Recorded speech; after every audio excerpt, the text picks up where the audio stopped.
Hello friends, welcome to the classes of engineering survey. आज का हमारा टॉपिक रहेगा विभिन्न प्रकार की लेवलिंग ऑपरेशंस। तो सबसे पहला जो लेवलिंग ऑपरेशंस रहता है वो रहता है सिंपल लेवलिंग। ये बहुत ही जैसा कि नाम बता रहा है सिंपल लेवलिंग, तो वाकई में ये सिंपल लेवलिंग रहता है। किन्हीं भी दो बिंदुओं के बीच की ऊंचाई और नीचाई के फर्क को अगर जानना हो तो ये इस प्रकार का सिंपल लेवलिंग किया जाता है। मान लीजिए ए और बी दो बिंदु हैं जिनके बीच का ऊंचाई और नीचाई का फर्क हमको ज्ञात करना है। तो इंस्ट्रूमेंट जो है डंपी लेवल वो ओ पॉइंट जो कि ए और बी के लगभग मध्य में सेट किया जाता है और ए पर स्टाफ रीडिंग ली जाती है और बी पर भी स्टाफ रीडिंग ली जाती है। तो स्टाफ रीडिंग ए और स्टाफ रीडिंग बी का जो भी फर्क रहता है वो उन दोनों बिंदुओं ए और बी के बीच के एलिवेशन का फर्क भी होता है। तो इस प्रकार सिंपल लेवलिंग से हम किन्हीं भी दो पॉइंट का एलिवेशन डिफरेंस निकाल सकते हैं। दूसरा होता है डिफरेंशियल लेवलिंग। जब भी किन्हीं दो बिंदुओं के बीच की दूरी बहुत ज़्यादा होती है या किन्हीं दो बिंदुओं के बीच का लेवल डिफरेंस बहुत ज़्यादा होता है या किन्हीं भी दो बिंदुओं के बीच में कोई बाधा उत्पन्न हो जाती है, उस केस में हम लोग डिफरेंशियल लेवलिंग करते हैं। इस डिफरेंशियल लेवलिंग को हम लोग कंपाउंड लेवलिंग भी बोलते हैं और कंटिन्यूअस लेवलिंग भी बोलते हैं। मान लीजिए ए और बी दो बिंदु हैं जिनकी दूरी बहुत ज़्यादा है और इनका लेवल डिफरेंस भी बहुत ज़्यादा है। तो इंस्ट्रूमेंट जो है O1, O2, O3 इस प्रकार बहुत सारे स्टेशंस पर सेट किया जाता है और C1, C2, C3 इस प्रकार बहुत सारे चेंज पॉइंट्स भी रहते हैं। तो हर इंस्ट्रूमेंट स्टेशन के लिए O1 के लिए हम इंटरमीडिएट साइड्स भी लेते हैं, बैक साइड्स भी लेते हैं, फोर साइड्स भी लेते हैं और आगे इंस्ट्रूमेंट चेंज पॉइंट पे हम फोर साइड लेके इंस्ट्रूमेंट को आगे बढ़ा देते हैं। अब अगर हमको ए का रिड्यूस लेवल पता हो तो हाइट ऑफ इंस्ट्रूमेंट मेथड या राइज एंड फॉल मेथड से हम बी का रिड्यूस लेवल भी ज्ञात कर सकते हैं।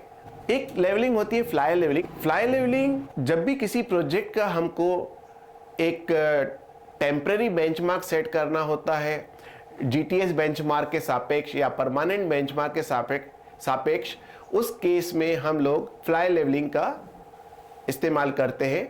फ्लाई लेवलिंग में सिर्फ बैक साइड और फोर साइड लिया जाता है और दो बिंदुओं के लगभग मध्य में डंपी लेवल को सेट करके पीछे वाले बिंदु पर बैक साइड लेके फिर आगे वाले बिंदु पर फोर साइड लेके जहां तक दृष्टि जाती है तहां तक लेके उसको आगे बढ़ा के बहुत तेजी से इस कार्य को पूरा किया जाता है।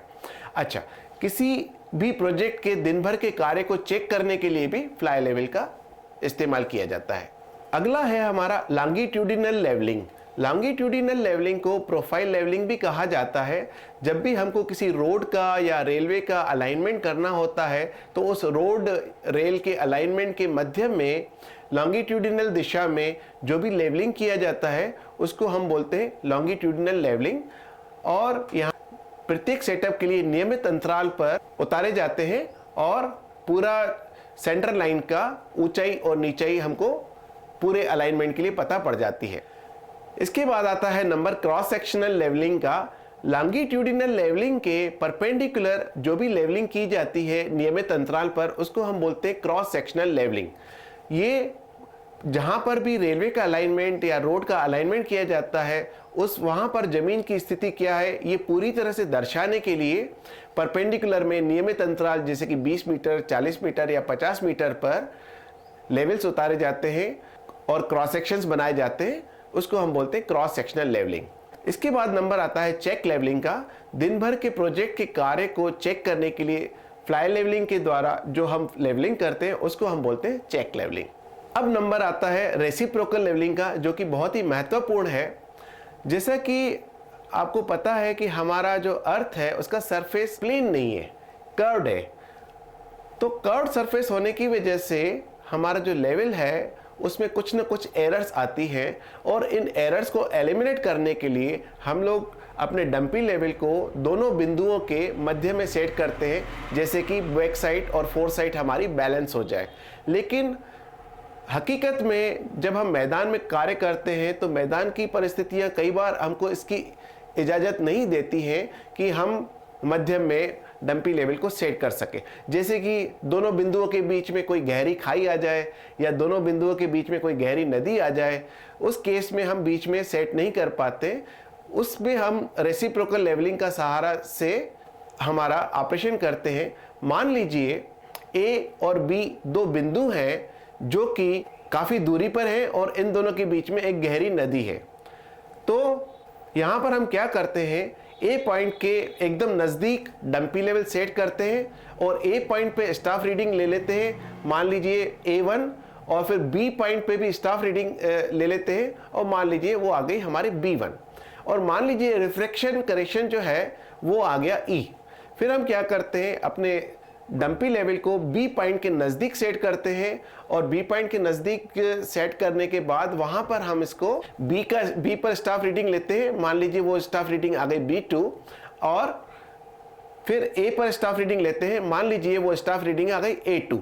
और करेक्शन का जो है रिफ्रैक्चर करेक्शन का अगर हम इसमें फैक्टर लगाएंगे तो ए पॉइंट के नज़दीक से जब हमने स्टाफ रीडिंग लिया तो बी का staff reading, corrected staff reading आ जाएगा B1 माइनस E।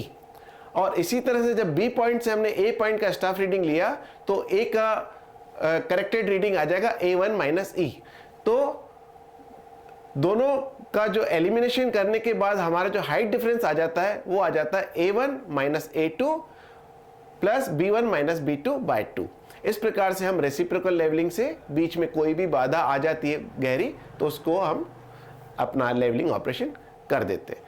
आशा है आपको ये वीडियो मेरा पसंद आया होगा और आपने आज लेवलिंग के विभिन्न प्रकारों के बारे में जाना होगा। फिर भी अगर कोई सवाल आपके मन में उठता है तो आप निसंकोच मेरे को व्हाट्सएप कर सकते हैं। धन्यवाद।